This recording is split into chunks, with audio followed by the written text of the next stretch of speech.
Apresentamos o estudo de domingo, Lições Espíritas, com Guaraci Silveira. Olá, meu amigo, olá, minha amiga. Estamos iniciando o estudo espírita de hoje. Vamos falar de um tema muito importante que, a partir do seu entendimento e da sua vivência, tudo se transforma. E o mundo se transformará no dia em que todos os habitantes deste planeta vivenciarem na sua totalidade o tema que vamos conversar hoje. Há muita falta de informação e de adaptação às leis de Deus. Por isso as pessoas sofrem muito. O nosso mundo ainda é imaturo para as grandes informações da espiritualidade. Por isso é que nós transitamos aqui feitos pessoas sem rumo, que vai daqui para lá, de lá para cá, quer ter muito dinheiro para gastar com coisas desnecessárias, coisas que só cansam, viagens, muitas festas, muitas farras, como se tudo fosse acabar na quarta-feira de cinzas. Só que a quarta-feira de cinzas chega e a vida continua. Então é preciso que a gente tenha critérios para aproveitar o momento da reencarnação. Cada um de nós está vivendo um período reencarnatório. Daqui a pouquinho ele acaba. Não demora tanto assim. E mesmo que você seja jovem, ou ainda uma pessoa na fase ativa da vida, dos 30, 40 anos, mas daqui a pouquinho acaba. E acaba para o seu bem, porque você precisa continuar seu progresso. A maioria do progresso que fazemos não é aqui no plano físico. Aqui é só uma avaliação, uma justa posição, encontros necessários. A vida mesmo, o aprendizado superior, não é aqui. São nas partes ainda desconhecidas desta humanidade tão carente, tão triste, tão necessitada, e que brinca com palavras. Muitas vezes com músicas perigosas que atacam, que agridem. Noutras tantas, com omissões, onde deveria apropriar-te entendimentos e conhecimentos superiores para se fazer representar na sociedade. E aí ficam omissos, e aqueles que falam mais alto ganham espaço nas tribunas, ganham espaço na mídia, e, da maneira mais irresponsável possível, disseminam a mentira, a desinformação. É preciso parar para refletir. Você que está aí na sua vida, no seu dia, nas suas coisas, analisa, estuda e perceba que vai acabar tudo isso. Daqui a pouco vai acabar. E você vai continuar. A tua vida não terá fim. E o que você vai fazer depois? O mundo espiritual inferior está cheio de pessoas bem-intencionadas, mas que não fizeram nada. Que não ergueram a voz para a luz, para a disseminação da luz entre essa humanidade. Eu sei que é difícil, meu irmão, minha irmã, não é fácil. Muitas vezes é melhor você entrar no seu cantinho, na sua caixinha e ficar quietinho lá, quietinha, para que ninguém te incomode. Mas e depois? Quando as forças físicas forem se exaurindo e que você acordar e quiser fazer algo que não conseguir, como é que você vai ficar perante você? Porque, na verdade, eu vou dizer uma coisa para vocês, é o seguinte, a conta maior nós prestamos a nós mesmos. Percebam? A conta maior é conosco. Deus, veja bem, Deus tem todas as condições de nos fazer anjos. Todas. Mas o anjo se faz por ele. Por isso que a conta maior é com cada um. Observe isso. Como que você está agindo a favor de você nesse seu processo reencarnatório. Durante os milhares de anos que nos antecederam, muitos espíritos vieram aqui. Espíritos superiores, que vieram aqui de maneira voluntariada e de maneira assim de doação plena para nos ensinar muitas coisas. Muitos deles falharam nas suas provas. Nem todos que vieram aqui, que vieram dos planos superiores, fizeram um trabalho excelente. Não, muitos falharam, falharam sim. Porque não é fácil você sair de um plano equilibrado, harmonioso, de luz, e entrar nesse campo aqui completamente desestruturado da lei de Deus. Pessoas que não querem seguir a lei de Deus, que trocam o evangelho por um copo de cerveja, tranquilamente, sem o menor peso de consciência. Então, essa humanidade sofre por isso. Sofre terrivelmente por isso. Então, esses avatares, esses espíritos superiores, muitos falharam, mas a maioria acertou, ajudou dentro das suas condições. Puro, espírito puro na Terra, só um, que foi Jesus. Os demais tiveram suas dificuldades, muita dificuldade. Tiveram que prestar testemunhos dolorosos, né? Vou dar o exemplo de Sócrates, um espírito extremamente evoluído, mas que teve que beber cicuta. Por acaso? Por maldade alheia? Não. Por necessidade dele próprio. Não vamos aqui avaliar a vida de Sócrates. É um gênio. Mas você observa que se os gênios têm que cumprir os seus compromissos com a lei de causa e efeito, imagina nós que estamos aqui brincando, né? Passando a vida, gastando uma fortuna com inutilidades. Né? Vai a um shopping, compra uma roupa de R$ 500, enquanto ali na loja, ali, mais simples, você compraria a mesma roupa por 40, 50. Mas a de 500 tem uma etiqueta, né? E você tem que colocar essa etiqueta em evidência. A sacola, você vai sair com ela, e depois vai estragar, você vai jogar fora. É isso, minha gente. O nosso estudo de hoje é sobre cada um de nós, seres mortais. Nosso estudo é sobre imortalidade, que é complicado, né? A gente saber que é imortal e que tem que viver como tal, para não se complicar mais com as forças divinas que atuam em nós e no mundo. Por isso, minha gente, é que está tendo tanta depressão, tanta ansiedade, né? Tanta tristeza. Existia uma palavra forte que se falava muito aí nos anos 70, 60 do século passado, melancolia. Pessoas melancólicas, desafortunadas, desapropriadas de si mesmas, porque não se sentiam imortais. Achava que um ponto qualquer no seu momento de vida definiria a sua total depravação moral, ética, ou poderia transformá-lo num ser virtuoso.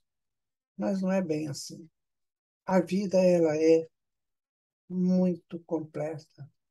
Nós estamos vindo de um passado, meus amigos, minhas amigas, muito laborioso, muito. E agora parece que estamos aí meio que esquecidos daquele labor que nos tornou homens, mulheres, que nos ajudou a estruturar uma psique, que nos ajudou a estruturar uma glândula pineal, que é a glândula que comanda quase tudo em nós, que nos ajudou a nos transformarmos em seres sociais, desde as civilizações antigas até essa civilização globalizada de hoje. E por que globalizada? Porque o Senhor disse: haverá um só rebanho para um só pastor. Mas o que você faz enquanto rebanho do Senhor Jesus? Porque tem muitos pastores da maldade, da maledicência, da malícia, tentando arrebanhar pessoas.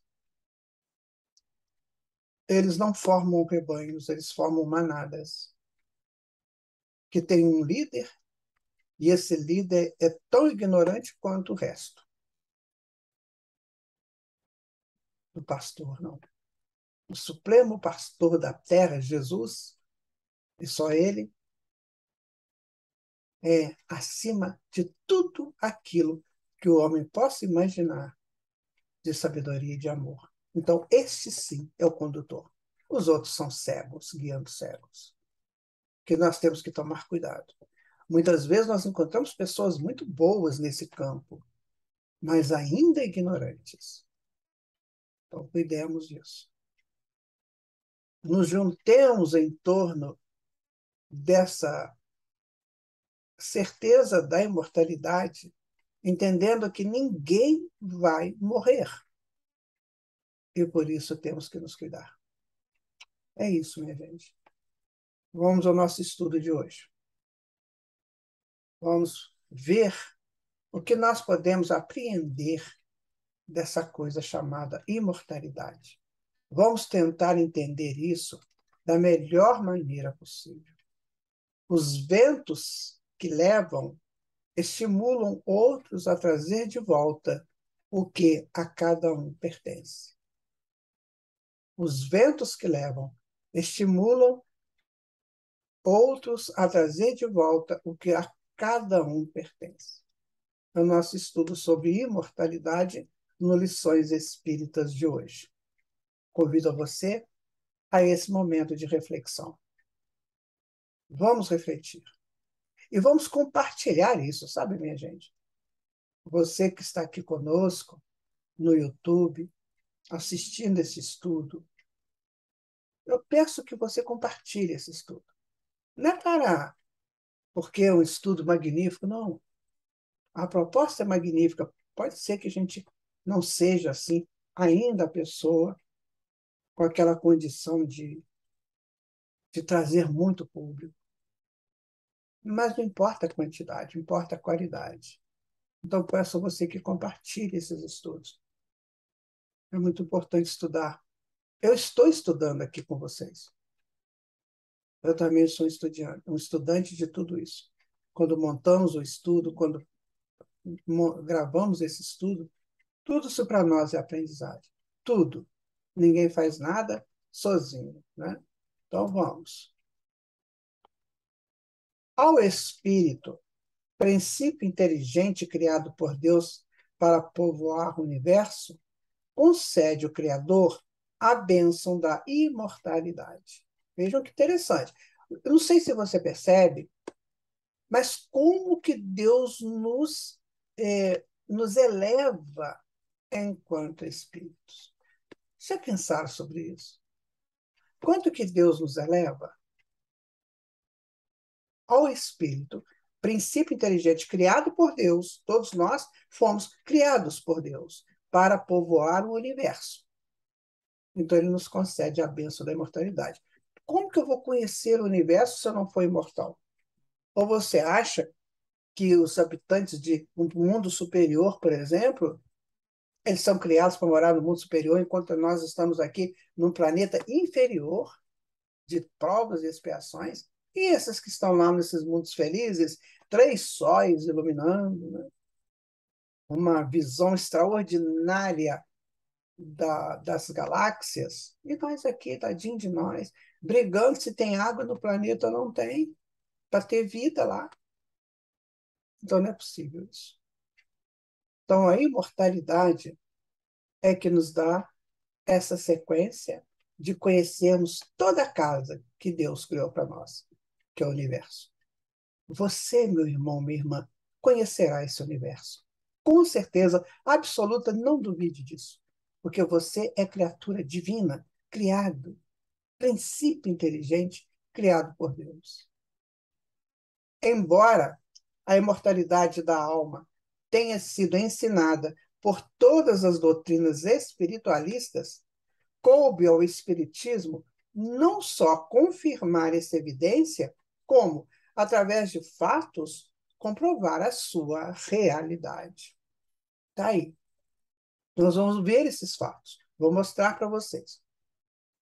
Eu gosto, sabe, de ouvir pregações, não só espíritas, mas gosto de ouvir pregações. Às vezes, eu vejo irmãos e irmãs que tentam combater o espiritismo. Eu fico pensando, mas o que motiva essas criaturas a esse combate gratuito, infantil, desnutrido, porque é assim que são essas falácias, né? Essas narrativas. Estava assistindo um dia desse uma pessoa, né, com um conhecimento maravilhoso de espiritualismo, muito bom, falando coisas lindas. E, de repente, ele vem com essa. O espiritismo é falho nisso, nisso, nisso. E o que ele colocou como falha era o que ele não consegue enxergar da realidade. Eu falei, nossa, amigo, era um homem. Eu falei, nossa, amigo, abra teus olhos. Você está analisando de maneira errada. Aí ele combate. Então, nós aqui, espíritas, a gente prova.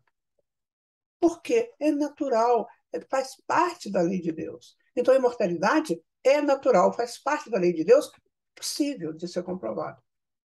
Nós vamos fazer isso.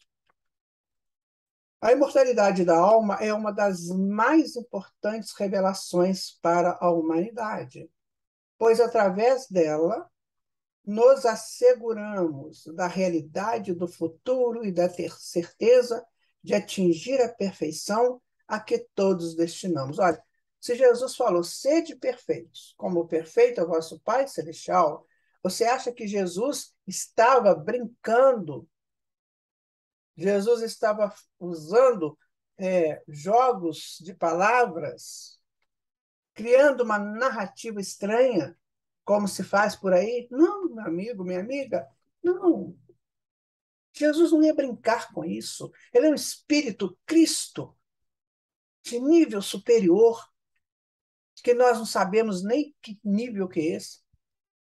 É preciso amar o Cristo, porque se você não amar o Cristo, meu amigo, sabe o que vai acontecer? Você vai ficar aquela coisa pequenininha, imbecilizada, que não sabe enxergar um palmo à frente do seu nariz, das suas vistas.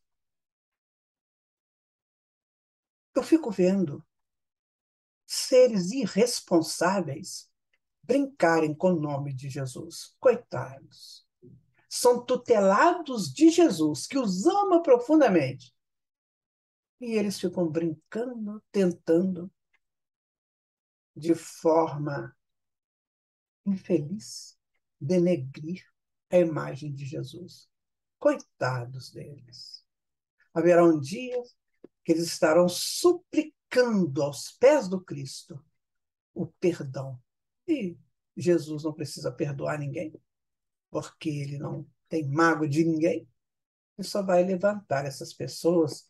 E aí esse tete a tete, essa face a face, face to face, será muito doloroso para essas pessoas. Porque eles vão sentir o amor do Cristo, a sabedoria do Cristo, e a pequenez e a infantilidade deles. Esse confronto é pior do que qualquer ou outro do que qualquer látego das torturas. Vamos amadurecer, minha gente, vamos amadurecer, para que a gente possa ser participantes do banquete do Cristo, que estará sendo servido para este mundo. Não vai demorar muito.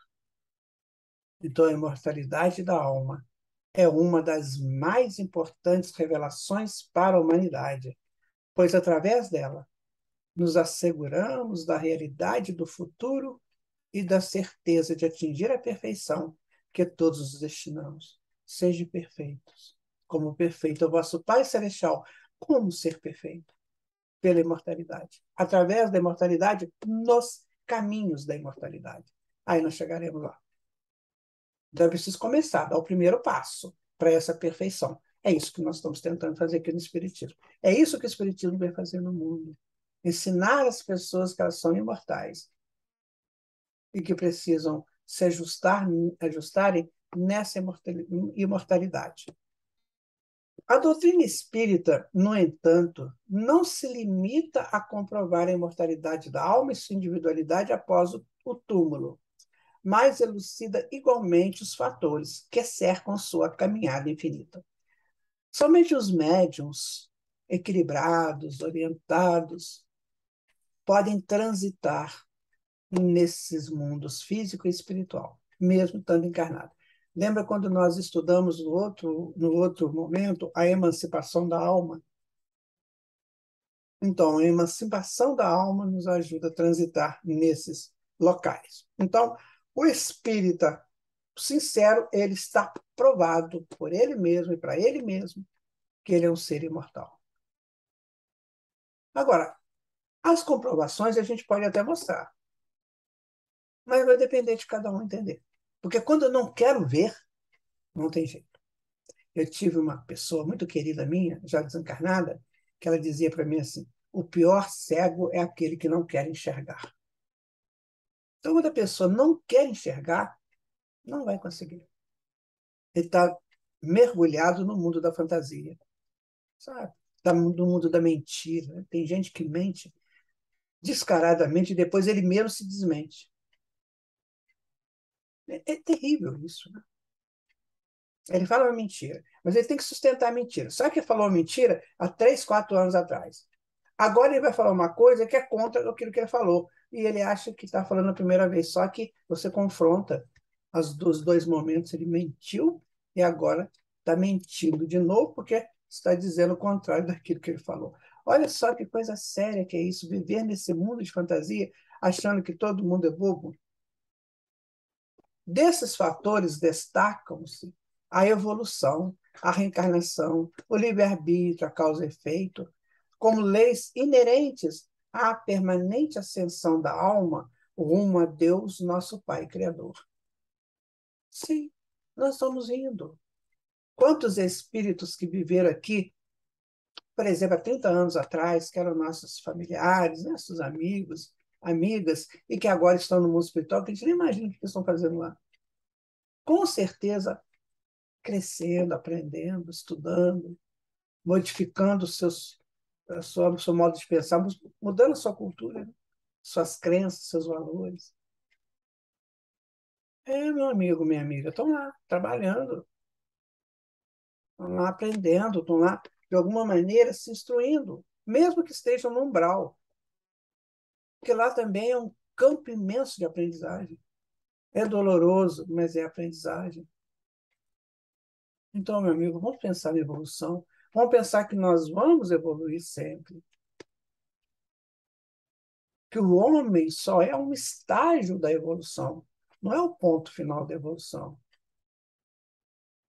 Que aquela estrutura física maravilhosa, daqui a pouco acaba. O que vale é o que está dentro daquela estrutura, é o espírito.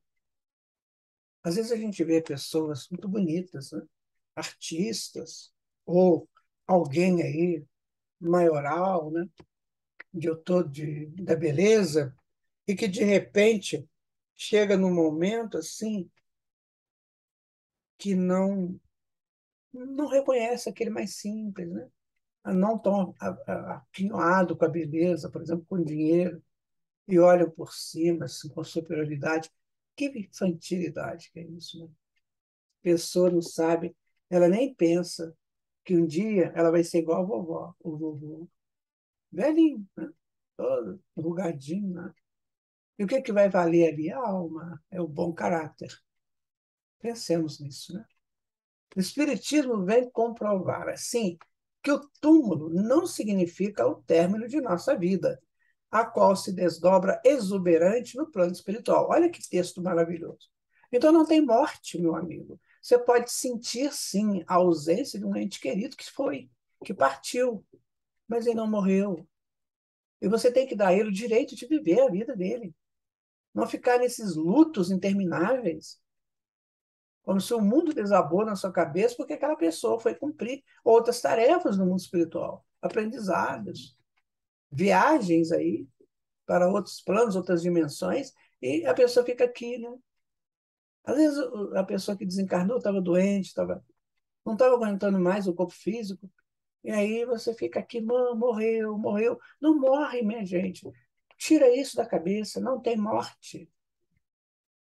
Então, o túmulo não significa o término da nossa vida, porque somos imortais. E enquanto imortais, nós deixamos o corpo e vamos continuar a nossa vida. Há aquele momento do desencarne, da separação, pode ser sim dolorosa, quanto mais afetos tiverem ali, né? Mas é preciso também usar dos afetos para libertar. O amor liberta, ele não prende. Se você prende alguém que já desencarnou dizendo que é amor, você está entendendo mal o amor. O amor não prende, ele liberta. Ensina-nos a doutrina espírita que, para desfrutar de relativo equilíbrio no plano extrafísico e em nossas existências futuras, na carne, é indispensável alicerçarmos as nossas atitudes de hoje no equilíbrio, na responsabilidade cristã e, acima de tudo, na edificação do amor, único roteiro capaz de nos conduzir à perfeição espiritual a que nos destinamos. Então, está aí. Equilíbrio, né? No plano físico, nas encarnações futuras, na responsabilidade cristã e na edificação do amor. São coisas que a gente muitas vezes não pensa, né? Não estabelece como um roteiro correto. Não estabelece. E aí o que acontece? Nós ficamos sempre à mercê das surpresas da vida. Se eu tenho uma vida equilibrada, cristã, edificando em mim o amor, o que eu faço? Se chegar para mim algo que eu chamo de problema, eu terei mais forças para vencê-lo. Agora, se eu ficar nessa situação de coitadinho, de vítima, sabe, de flutuando, tudo aquilo que vier para mim, que eu não tiver condições de resolver, eu vou dizer que é maldade de Deus. Não. O problema vem na condição do seu resgate por nós. Senão, não haveria justiça. Nós somos criancinhas espirituais. Então, Deus iria mandar um problema para a gente que a gente não tivesse condições de vencer. Temos condições, só que a gente não usa isso, porque a gente escora do outro, na outra, sendo que o potencial da solução do problema está em nós. Vou explicar por quê. Quando nós atiramos uma pedra em alguém, nós criamos uma energia. Essa energia vai, atinge ou não a pessoa e retorna para mim. Eu criei o quê? Eu criei um coágulo, eu criei um complexo que eu tenho que resolver um dia. Esse complexo já é estruturado na força energética da minha criação. Então, quando eu tiver que resolver isso, já está naquele complexo a força da solução dele. Então, todo problema que chega para nós, ele já vem com a solução, com a força de solução. Isso é importante você saber. As nossas ciências atuais ainda não lidam com essas importantes informações, mas a espiritualidade nos envia essas informações. Então, cuide de você, amigo. Cuide de você, amiga. Você é imortal. Não vai morrer nunca, nunca, nunca. Então, cuide da sua vida a partir de agora. Quais são os seus objetivos? O que você quer? Você quer vencer na vida? Bom, muito bom. Vai vencer em que sentido?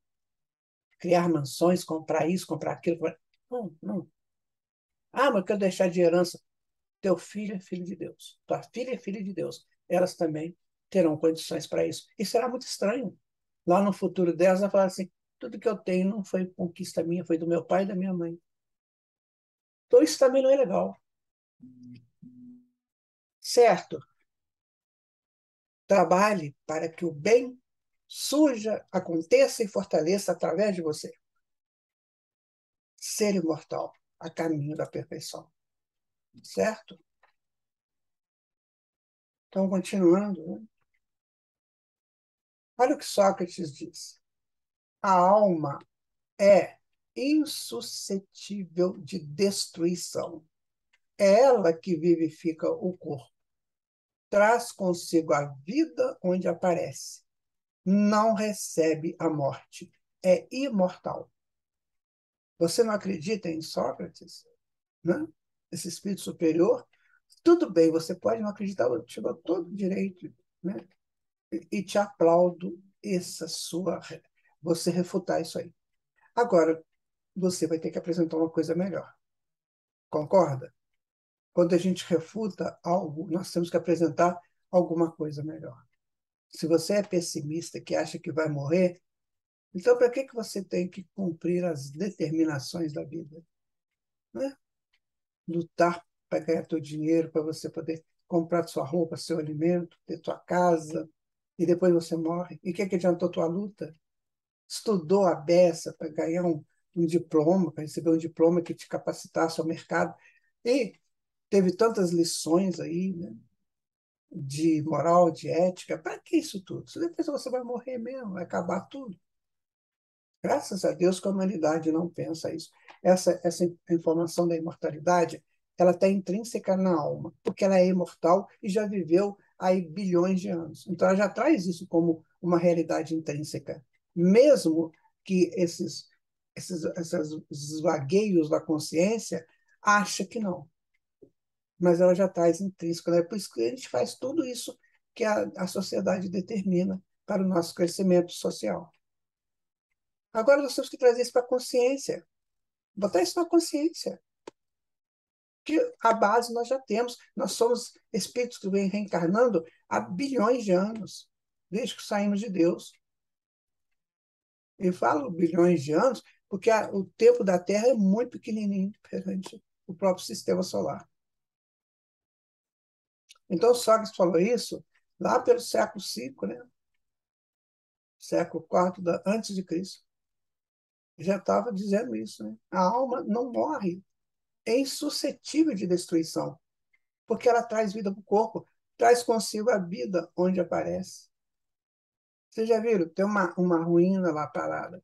Aparece lá 10 pessoas para arrumar a ruína. Aquilo que era ruína começa a vivificar, começa a ser arrumado, a ser modificado, né? Reestruturado. Isso é a alma, gente. É a alma que surge para vivificar a matéria. Né? Então, aqui está na primeira página da primeira obra espírita, nós lemos, né, no Livro dos Espíritos, olha, o princípio da doutrina espírita sobre a imortalidade da alma, a natureza dos espíritos e suas relações com os homens, as leis morais, a vida presente, a vida futura e o porvir da humanidade, segundo os ensinos dados pelos espíritos superiores, com auxílio de diversos médiuns recebidos e coordenados por Allan Kardec. Isso aí está no frontispício do Livro dos Espíritos. Percebe? Percebe? Imortalidade da alma. É o início, é a primeira frase que você encontra lá no frontispício do Livro dos Espíritos. Vamos continuar aqui, minha gente. O homem é essencialmente um espírito imortal. Com o espiritismo, o que era uma questão de fé passou a ser um fato comprovado. O espiritismo comprova sem dogmas, sem mistérios e racionalmente a sobrevivência do espírito. Está vendo essa figura que nós colocamos aqui na emancipação da alma, lembra? Olha lá, o corpo aqui deitadão, dormindo, né? Ou em estado sonambúlico, e o espírito soltando-se dele. Tá? É a quantidade de, de experiências que ele já viveu ao longo das suas encarnações, compondo a sua imortalidade até aqui. Essa é uma figura bem representativa. Ele paira sobre essa base mortal que já tem, que ele já viveu até aqui. Então, somos essencialmente um espírito mortal. Passou, né, uma questão só de fé para ser uma fé raciocinada, comprovada, sem dogmas, sem mistérios, e racionalmente vamos estudar a sobrevivência do espírito. Você acha, meu irmão, minha irmã, você acha que naquelas doutrinas secretas, Eleusis, lá da Trácia, lá de Delfos, do Egito, da Pérsia, Samotrácia, de Tarso, que eram doutrinas fechadas, né? O que eles estudavam lá? É isso aí. Ponto de partida, imortalidade da alma. Tanto assim, que os rituais de iniciação, eles colocavam todo o perigo de morte para o iniciado, para provar para ele que não pode ter medo de morte. Sabiam disso? Há livros extraordinários que contam como era o ritual de iniciação, por exemplo, no Egito. Eles passavam por situações, amigos e amigas, que para dar um infarto era a coisa mais fácil do mundo. Tamanha a obscuridade, o medo que eles sentiam ali, mostrando para eles, olha, tu não vai morrer, não vai. Era isso que eles estudavam lá. O Espiritismo traz isso agora de maneira clara para nós, sem nenhuma necessidade de ritual de iniciação. O que o Espiritismo nos pede é que a gente seja sincera na apropriação dos seus valores doutrinários, filosóficos, científicos. É isso que ele nos pede. É essa apropriação desses valores de forma racional, inteligível, e que torne um caminho reto e concreto para ser caminhado. Tá? Na questão 84 do Livro dos Espíritos, né, tá assim, os espíritos constituem um mundo à parte, fora daquele que vemos? Sim, o mundo dos espíritos ou das inteligências incorpóreas.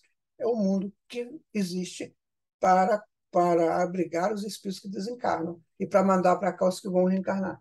Então, nós temos a dimensão física e a dimensão extrafísica. E elas se interagem. Nós estamos encarnados hoje, daqui a pouco a gente vai para lá. Os que estão lá estão vindo pelos renascimentos, né? Os bebês que aparecem aí toda hora. Nem sei quantos que nascem por minuto no mundo, por segundo. E estamos indo também. Uma proporção de 170 mil que retorna por dia para 300 mil que vem. Essa interação, é isso. Você sabia disso? Questão 85. Qual dos dois, o mundo espírita ou o mundo corpóreo, é o principal na ordem das coisas? Olha que interessante. Resposta: o mundo espírita, que preexiste e sobrevive a tudo, ou seja, o mundo espiritual. Então, para ter o primeiro ser encarnado na Terra, teve que ter o mundo espiritual antes que o mandou. Percebe? Então, não é a Terra que brota. A gente não brota da Terra. Brota? Não. A gente vem do útero das nossas mães. E como é que a gente foi plantado no útero? Por uma concepção, né? E essa concepção, ela foi planejada, meus pais, eles fizeram um planejamento do filho, da filha, cor do olho, cor do cabelo, tamanho do nariz. Não, eles não fez nada disso. E ali os gametas se encontram, fecundam lá e tal, e começa a gestar um novo ser, um novo corpo físico para um novo ser retornar aqui. O que que fez isso? O perispírito. O perispírito serviu de molde. Então as células foram cobrindo o perispírito, né? E foi criando, gestando o corpo físico futuro. Da onde que vem esse perispírito? Vem com o espírito. Da onde que ele vem? Do mundo espiritual. Caso contrário, a gente saberia como que o espírito é criado aqui. Porque o processo uterino, intrauterino é esse. Hoje nós temos aí, né, estudos aprofundados sobre isso. O campo morfogenético, por exemplo, do Rupert Sheldrake, que ele fala isso. Tem um molde. Hoje a ciência já aceita, né, modelo organizador biológico, aquele modelo que vai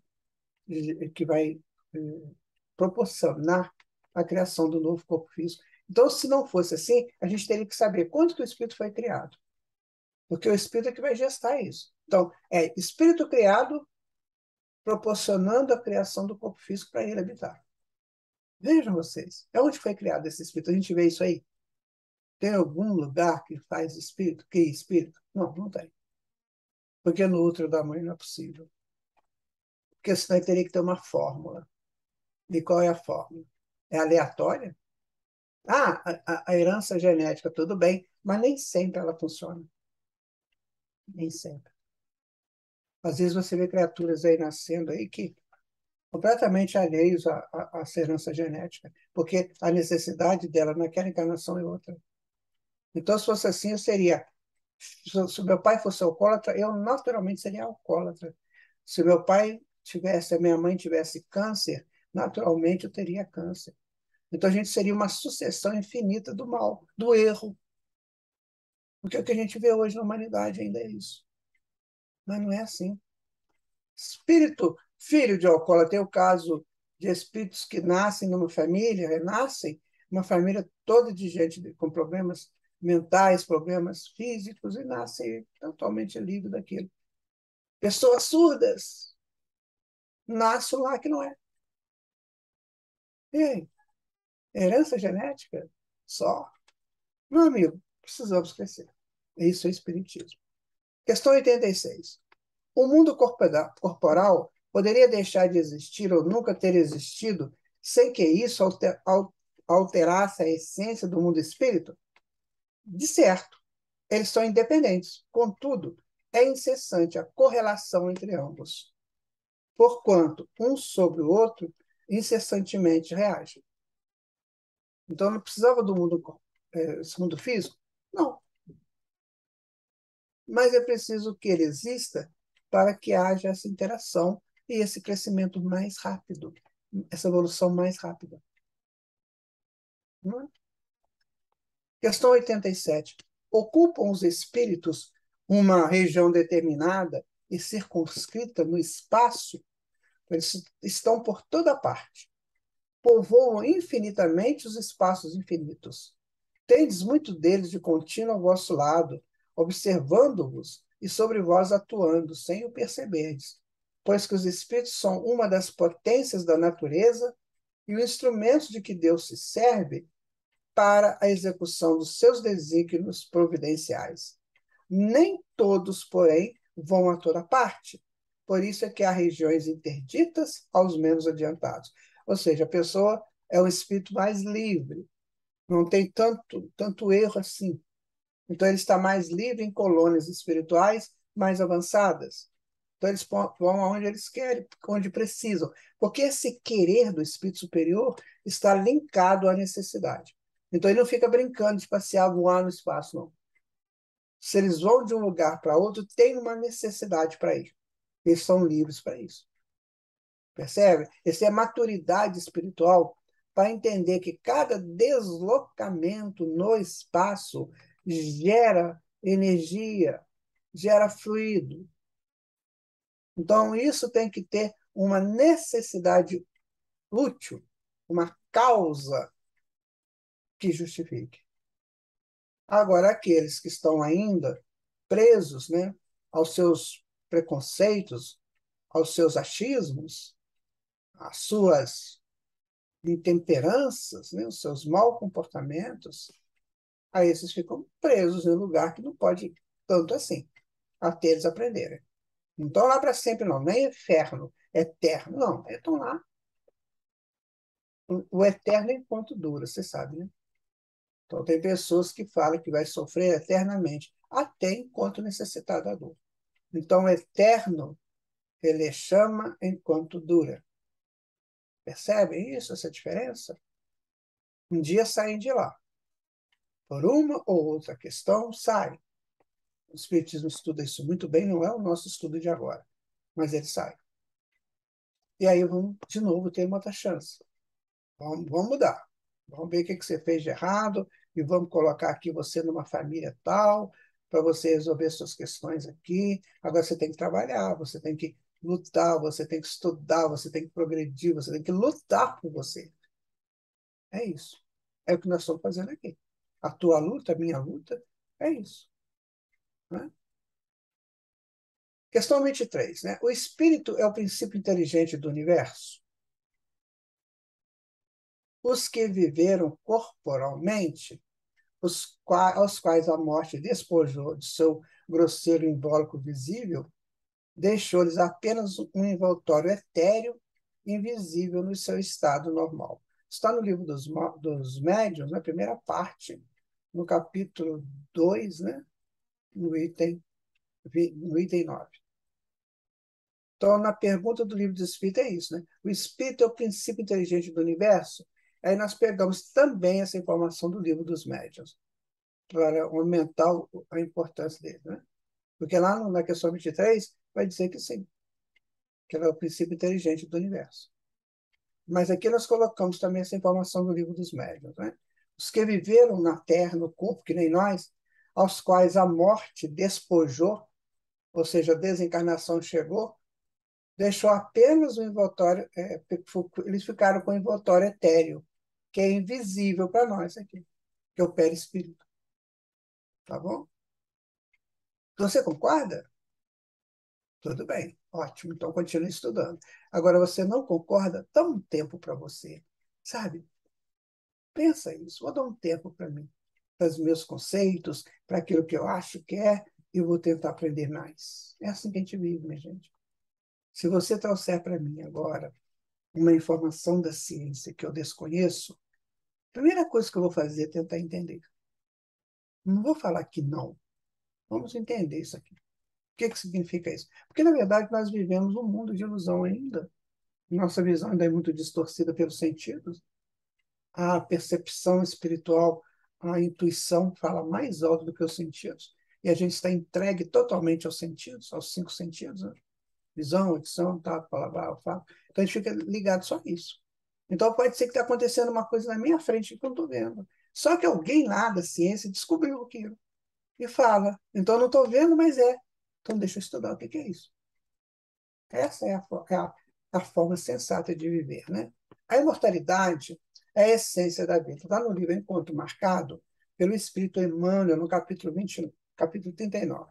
A vida não é privilégio da terra obscura, mas a manifestação do Criador em todos os recantos do universo. Nós viveremos eternamente através do infinito.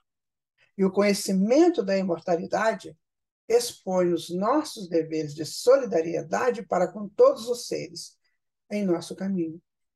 Por essa razão, a doutrina espírita é uma síntese gloriosa de fraternidade e de amor. O seu grande objeto é esclarecer a inteligência humana. Às vezes, sabe, nós estudando outras representações do espiritualismo, nós vemos coisas lindas acontecendo ali, falando coisas maravilhosas. Mas falta isso aqui. Síntese gloriosa de fraternidade e de amor, que só o Espiritismo traz. Sabe por que ele traz? Porque ele está ligado ao Evangelho de Jesus. Que pena que outras doutrinas espiritualistas não fazem isso. Não colocam o Evangelho de Jesus como a essência, a base, porque não tem nada superior ao Evangelho de Jesus, e eu convido, né, a todos a tentar me dizer o contrário. Que pena, doutrinas maravilhosas, mas falta Jesus, falta o Evangelho, então falta a fraternidade, o amor. Fica só estudo, literal, linear. Às vezes até interessante, coisas interessantes que são ditas, boas de ver, de ouvir, mas falta isso.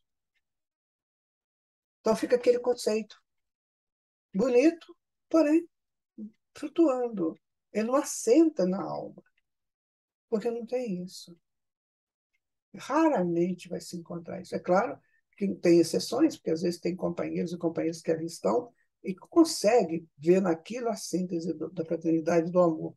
Mas a gente às vezes escuta coisas que só não solidificam enquanto doutrinas, porque falta isso.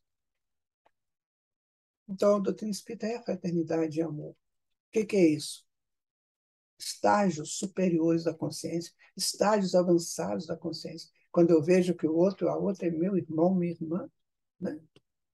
E que eu preciso amá-los, ou seja, respeitá-los profundamente, porque eles também são de Deus. Né? O apóstolo Paulo argumenta com admirável simbolismo que a verdadeira morte é o pecado, ou seja, fugir do rumo das leis de Deus. Isso significa pecado. Quando você foge do rumo das leis divinas, aí você morre para as leis divinas. Você vai ter que renascer por elas e nelas.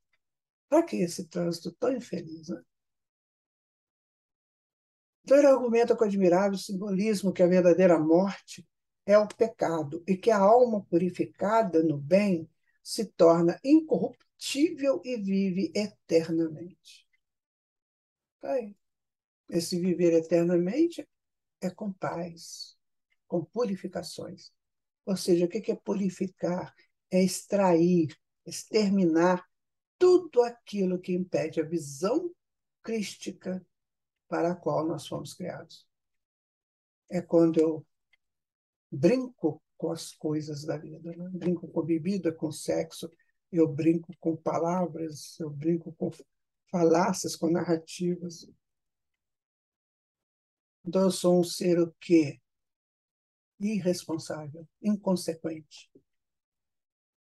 Aí está. É preciso sair disso para que nós nos purifiquemos no bem e nos tornemos incorruptíveis. Meu amigo, minha amiga, eu estou lutando por isso. Eu digo para vocês, estou lutando por isso, para entender isso, sabe? Para vencer as minhas dificuldades, que são muitas. Uma vida de luta. Não foi fácil e não está sendo fácil. Você tem que renascer cada momento. Você tem que potencializar a cada instante essa força, né? Às vezes você pega o simbolismo da vela, e nós não precisamos aqui no Espiritismo, definitivamente não precisamos de vela, mas o simbolismo da vela é muito forte. Naqueles mosteiros, né? Aqueles locais, aí elas acendem uma vela e a vela vai acabando, né? Ela termina, antes de terminar, eles acendem outra vela. O que significa? Qual é o símbolo disso? Você manter a tua chama viva em busca da tua purificação. Então, a vela é o símbolo apenas. Ela não vai fazer isso por você, mas ela é o símbolo. Mantenha acesa a chama viva da tua esperança e da tua purificação. Percebe? A límpida compreensão da imortalidade do espírito, segundo o Espiritismo, ainda que se revele lógica e racional e mais de acordo com a bondade e misericórdia divinas, está revestida de muita simplicidade. Daí nem sempre ser aceita. Isso acontece porque a criatura humana prefere, em geral, se manter prisioneira de pontos de vistas, possivelmente oriundos de teorias filosóficas ou de teologias religiosas porque não analisam a questão mais profundamente. A persistência de tais posições pode resultar desagregação social, sempre geradora de sofrimento, semelhante aos encontrados na sociedade moderna. Ou seja, o que acontece é que o homem, sabe, a criatura humana, ela está muito assim desagregada desses valores espirituais. Então, ela está muito nesse dia a dia confuso, sabe? Esquece que é espírito. Esquece que ele é uma potência divina em evolução. Aí fica nessa questão. Esquece que é imortal, se entrega a jogos de prazeres mundanos, perigosíssimos, que geram muitas energias. Isso. Tudo que você faz gera uma energia. Se você fez o bem, essa energia te ajuda. Se você fez o mal, essa energia te prejudica. Precisa ter consciência disso, sabe, gente? Isso é espiritismo, ele está nos ensinando isso. Agora, se eu não quiser entender isso, às vezes eu até estudo, acho bonito, maravilhoso, mas se eu não quiser entender isso, colocar isso em prática, provavelmente eu vou me perder por aí. Depois eu vou desencarnar. E chego no mundo espiritual todo desnutrido ou desnutrida, perguntando o que aconteceu. O que aconteceu comigo? Né? Eu tinha uma casa, eu tinha um apartamento, eu tinha um carro, eu tinha um cargo, eu tinha isso aqui. Acabou. Cadê? Cadê? Cadê os meus bajuladores? Aqueles que diziam que eu sou belo, sou bela, maravilhoso, maravilhosa. Cadê eles? Não tem, amigo. Agora tem você com a tua realidade. É isso. Faz parte da imortalidade. Como eu chego, como eu caminho nela, como eu me estruturo nela, tá? Então, a límpida compreensão da imortalidade do espírito, segundo o espiritismo, ainda que se revele lógica racional e mais de acordo com a bondade de misericórdia divina, está revestida de muita simplicidade. Por isso que nem sempre é aceito. O homem gosta de coisa complicada, né? Você já leu? Tem livros que a gente não consegue passar do primeiro parágrafo. Palavras estranhas, empoladas, não tem nada a ver. Nada daquilo é necessário. Ah, mas é porque eu sou PhD. Amigo, o que é PhD no mundo, nesse planeta? Eu não, pessoa que está começando a querer entender, mas ele está muito longe dos entendimentos reais da vida. Chega no mundo espiritual e é lá um aluno de primeira classe do ensino fundamental, de lá. Então vamos com calma. Né? A gente não sabe quase nada. A gente está envolvido aí com tantas querelas, né? Políticas, religiosas, de esportes, tanta coisa que atrapalha a nossa visão. Né? Os fatos, não, 8 fatos comuns relatados por quem voltou da morte, mostrando a imortalidade. Sentiu-se fora do corpo, atravessa um túnel e chega a outra dimensão, ver uma luz brilhante, perceber a presença do espírito de parentes e amigos amados que faleceram, assistir a todos os eventos da própria vida exibidos em sua volta, ter sensação de conforto, de paz e de amor sem iguais, relutar em voltar para o corpo, não sentir mais medo da morte. Aí tem pessoas, são estudiosas, sim, fala que isso tudo é uma imaginação, é uma força da psique. É, meu amigo, tudo bem.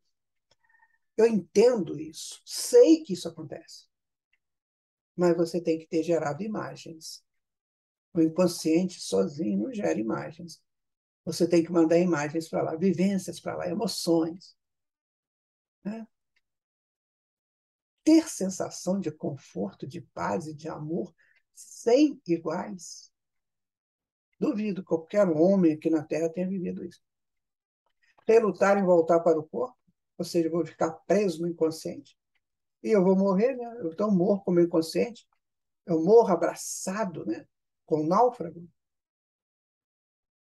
Não sentir mais medo da morte.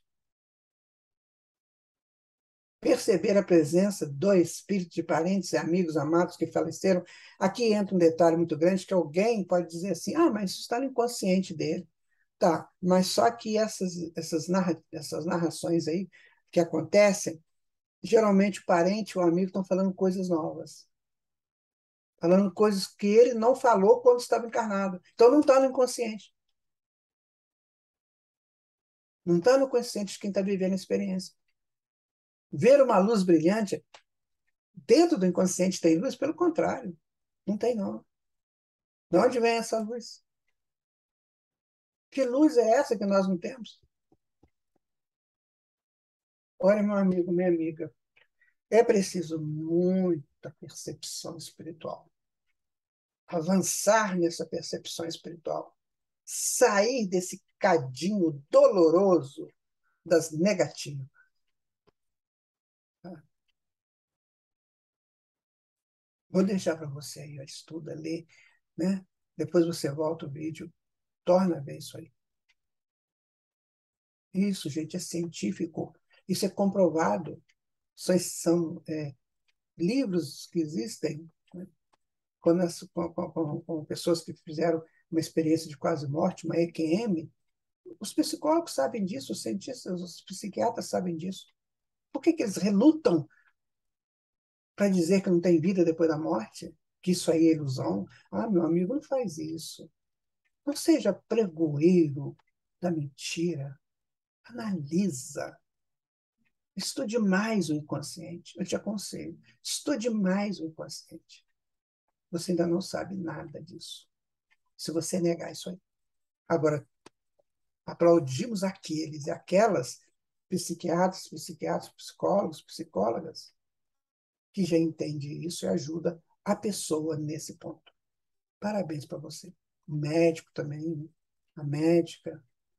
Meu amigo, há muito mais coisa entre o céu e a terra do que a tua vã filosofia possa determinar. Lembra de Shakespeare? Vamos continuar. Isso aqui é uma reunião mediúnica. Tem um médium psicógrafo, tá certo? Ele não conhece a pessoa. A pessoa vai lá, a gente, de todo jeito. Aí ele recebe uma carta. Tá aí. Essa carta é de um ente querido dele, que já desencarnou e que conta como é que está a vida no mundo espiritual, relata alguns fatos da vida com ele, né, aqui no mundo físico, quando estava encarnado. Como é que você pode ter fraude nisso? Só se a pessoa médium souber. Mas nós estamos falando disso, nós estamos falando de uma reunião mediúnica séria, que nem o Chico Xavier fazia. Chico Xavier psicografou mais de 2.000 cartas de pais, né, de filhos, de mães e tudo, que já retornaram. E comprovando. Lembra aquele negócio do pinga-fogo do Chico? Tem um caso lá, né, de que um daqueles diretores de cena, o filho dele tinha morrido, né, num acidente com revólver, ele estava acusando o amigo dele, que o amigo dele que tinha atirado no filho. Só que não era. E criaram aquele drama, criaram toda aquela narrativa, foram para a justiça, até que o Chico, naquele pinga-fogo, psicografou uma carta do filho e mandou: pai, mãe, para com isso. A arma disparou por acaso. Fulano lá jamais me atiraria, nós éramos amigos. E a justiça aceitou, você sabia? E inocentou o rapaz. É, minha gente. Se você não sabe disso, princípio geral da conservação da energia, olha, a energia não pode ser criada e nem destruída, pode apenas ser transformada de uma forma ou outra. Quando a gente fala que criou energia, porque você mexeu, né, com ela que estava num estado qualquer e você transformou aquele estado, né? E aí você cria uma outra possibilidade, né? Os gregos anteriores a Sócrates e Platão também criam que a alma continuava viva após a morte. Pitágoras, o grande Pitágoras, né? Século 6 antes de Cristo, 5, 6 antes de Cristo, famoso matemático grego no século, né, aí passado, sustentava que a alma era imortal, estava sujeita à transmigração. Antes dele, Tales de Mileto, talvez o primeiro filósofo, né, que existiu aqui no mundo ocidental, considerado o mais antigo filósofo grego conhecido, achava que a alma imortal não existia apenas em homens, animais e plantas, mas também em objetos tais como um ímã, visto que pode mover ferro. Os antigos gregos afirmavam que as almas dos mortos eram transportadas através do rio Estige para um vasto domínio subterrâneo chamado de o mundo dos mortos. Ali, juízes sentenciavam as almas que era o tormento numa prisão com muros enormes, que era a bem-aventurança no Elísio, que é uma região de luz. Então, esse estudo é antigo, sabe, meu irmão? Não é o Espiritismo que inventou isso, não. Imortalidade, ela existe desde que o primeiro homem surgiu na Terra. Esse primeiro homem, né, que é representado por Adão, né, que na verdade não existiu esse Adão assim, como homem primeiro do mundo, não. Não tem como você determinar qual foi o primeiro homem do mundo. Então deram a esse primeiro homem o nome de Adão, que é feito de terra. Adão, né, vem de terra vermelha, ou seja, o primeiro, aquele que surgiu da terra vermelha, ou da terra. No Irã ou Pérsia, ao leste, um profeta chamado Zoroastro surgiu no sétimo século antes de Cristo. Ele introduziu uma forma de adoração que veio a ser conhecida como zoroatrismo. Era a religião do Império Persa, que dominou o cenário mundial antes de a Grécia se tornar uma grande potência. Eles falam até que provavelmente esse Zoroastro viveu há 1500 anos antes de Cristo. Tem uma diferença muito grande de quando ele viveu. Tem uns que acham que é 1500, outros acham que é 800, outros acham... Então a gente não sabe o certo, tá? Então as escrituras zoroastrinas dizem: na imortalidade, a alma do justo será sempre em alegria, mas a alma do mentiroso estará certamente em tormento. E essas leis foram decretadas por Aramazda, significando um Deus sábio, pela sua autoridade suprema. É o Mazda, né? A doutrina de Mazda. O ensino da imortalidade da alma era também parte da religião iraniana antes de Zoroastro. Zoroastro, por exemplo, antigas tribos do Irã cuidavam das almas dos falecidos ao oferecer-lhes comida e roupa, a fim de beneficiá-las no mundo do além. É o culto dos antepassados, sabia disso? Eles já davam alimento para essas almas e sabiam que não morriam. Todo mundo tinha essa certeza que não morria. Por que nós aqui no Ocidente estamos sofrendo com isso? Na doutrina da reencarnação, a doutrina da reencarnação é o suporte principal do hinduísmo atual. Niklananda, filósofo hindu, diz: alcançar a imortalidade não é prerrogativa de uns poucos escolhidos, mas o direito inato de todos, é a convicção de todo bom hindu. Se você chegasse no Egito e ficasse falando de morte, eles te pegavam lá. Não tem morte. Lá no Egito, você perguntava para um sábio daquele: quantos anos você tem? Ah, 2.600, 3.200 anos. O que significa isso? O tempo dele na Terra. Porque ele não sabia contar o tempo fora da Terra. A crença na vida após a morte era fundamental para a religião egípcia. Os egípcios sustentavam que a alma da pessoa morta seria julgada por Osíris, o deus principal do mundo do além. Por exemplo, um documento em papiro, supostamente do século IX a.C., mostra Anubis, deus dos mortos, levando a alma do escriba Ranifer perante Osíris. Numa balança, o coração do escriba, representando a sua consciência, é pesado contra a pena que a deusa da verdade e da justiça usa na cabeça. A pena de uma ave qualquer, botava do lado do prato da balança. Olha só que interessante. Eles pegavam uma pena, né? Colocavam do lado do prato da balança e do lado de cá o coração do sujeito. O que é que pesa mais? A pena ou o coração? Se o coração pesar mais, não passava. A pena tem que pesar mais. O coração tem que estar mais livre do que a pena. Isso é um simbolismo de imortalidade. Claro que não existia isso, mas era um símbolo. Ou seja, teu coração tem que ser mais leve, mais puro do que uma pena de uma ave. Você vê, gente, pessoas aí, né, que ficam falando, né, que não acreditam nisso, que não acreditam naquilo, mas não estudam, não buscam a história, não analisam a mitologia, E bom. Portanto, diversas civilizações antigas tinham um ensino em comum, a imortalidade da alma. Então, nós não estamos trazendo nada novo. Nós estamos aqui nesse estudo Lições Espíritas, reunindo verdades esparsas sobre esse tema, corroborados pela espiritualidade através do espiritismo. O que eu estou fazendo demais? O que nós estamos fazendo demais? Nada, a não ser abrindo caminhos para estudos. Então, se você duvida, nossa, estamos tentando deixar aqui para você vários momentos, várias bibliografias para que você estude. Livro dos Médiuns, Livro dos Espíritos, né? A história da Grécia, os grandes filósofos Sócrates, Platão, Pitágoras, Zaratustra, Emmanuel. Nossa, quanta gente. E muito superiores a nós, você não acha? Isso aí, gente, é uma mesa com alimentos. Para quem? Para os mortos. Essas velas representam aí a morte, né?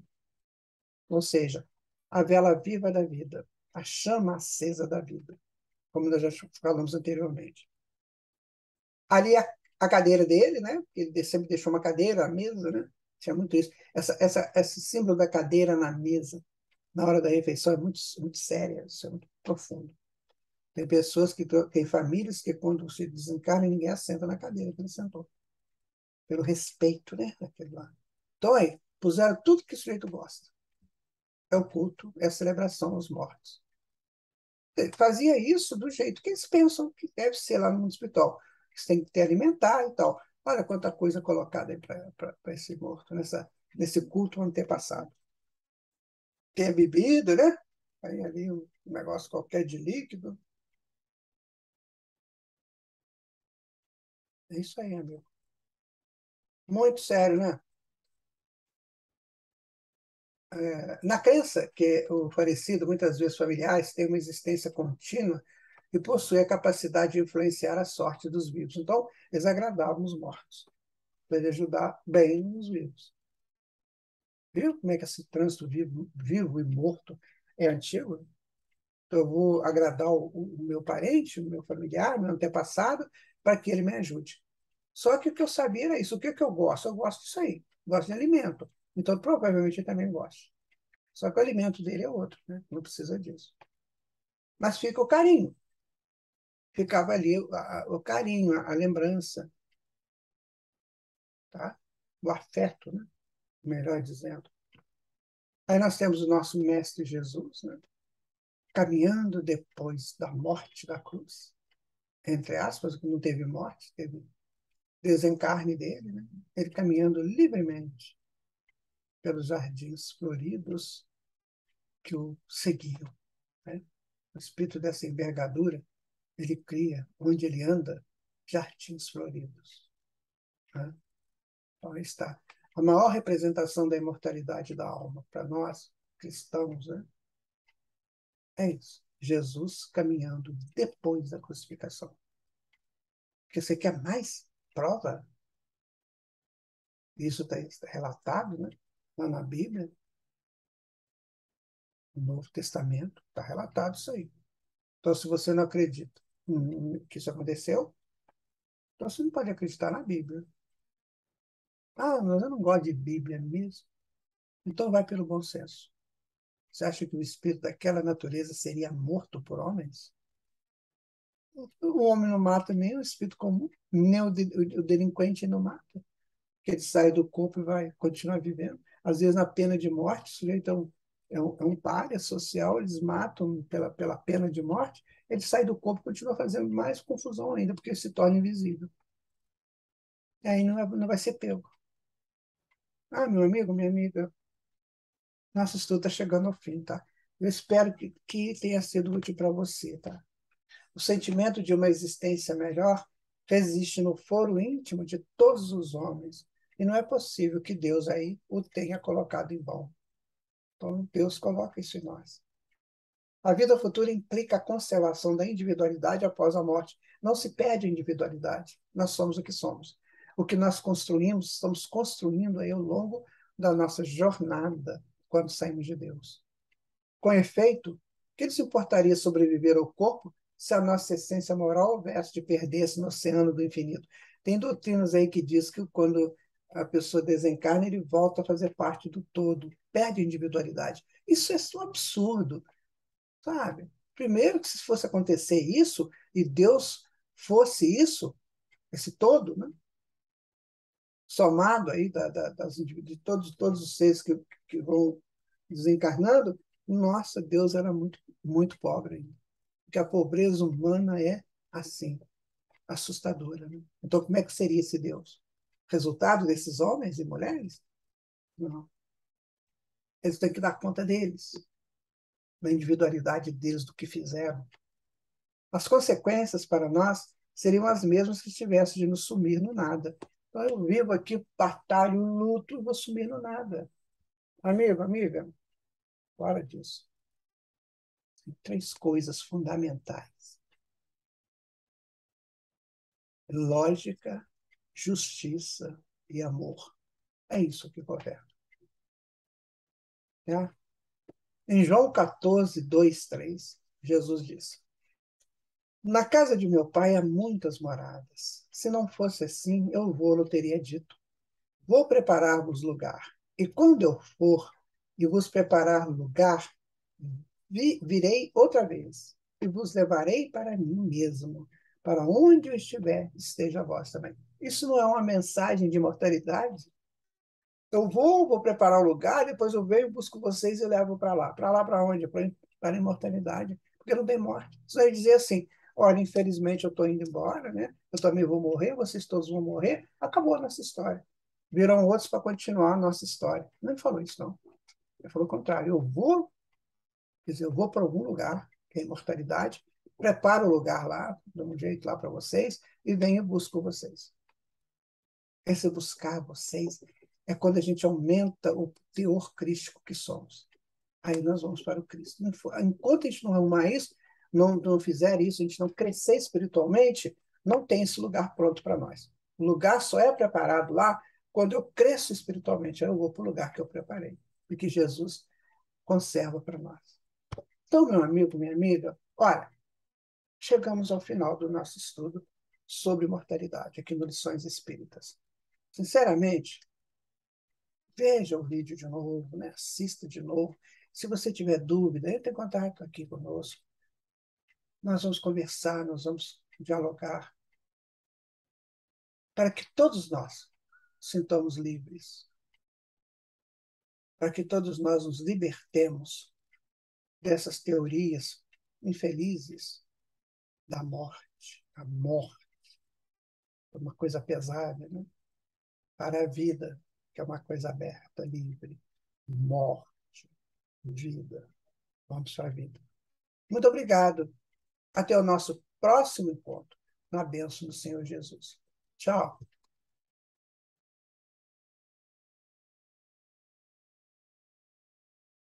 Obrigado por estar conosco nesse estudo. Esperamos você no próximo domingo para mais um Lições Espíritas.